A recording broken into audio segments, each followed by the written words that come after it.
Ini ndofara nezvandaona kuchikurubi prison.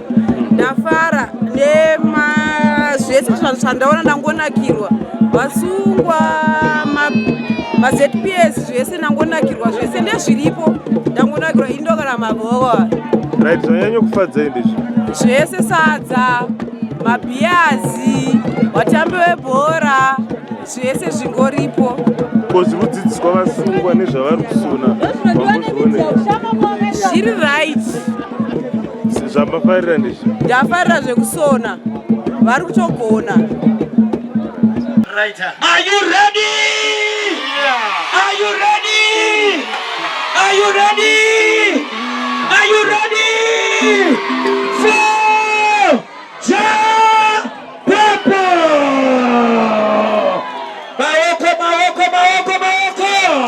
Chapopo rapindira. Maoko. For chapopo. Adiscos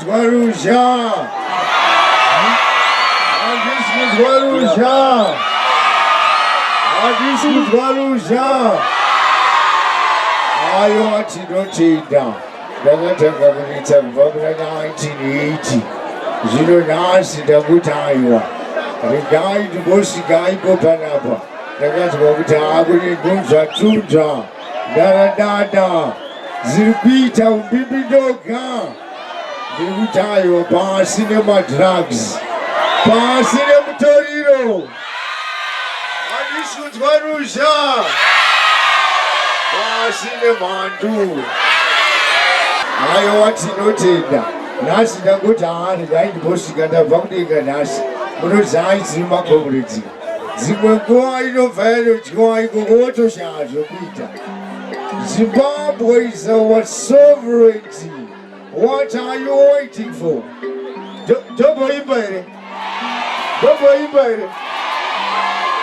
Sorry, Zenya, this will be back.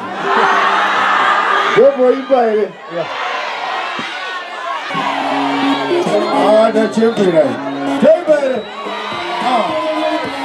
Sitting with the Papa.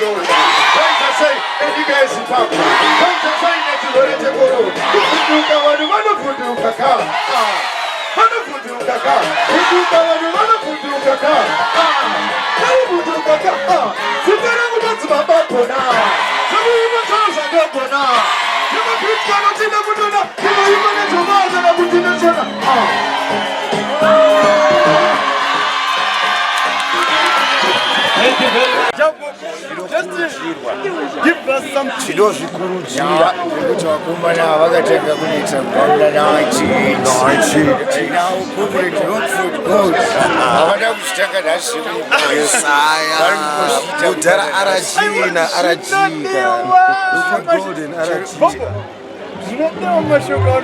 Rockford Gold International Airport. ndatowakaroti kusaiduku ndizvozvo chaizvo ndikatovakira nyasa chinoshikuruchira panoda sovereignty. Zimbabwe is our sovereignty. What are you waiting for? Empowerment. Mupe ishimba mwana uyu baba. Mupe ishimba. Ndakuda kumupa purasi kwezimba. Mupe ishimba.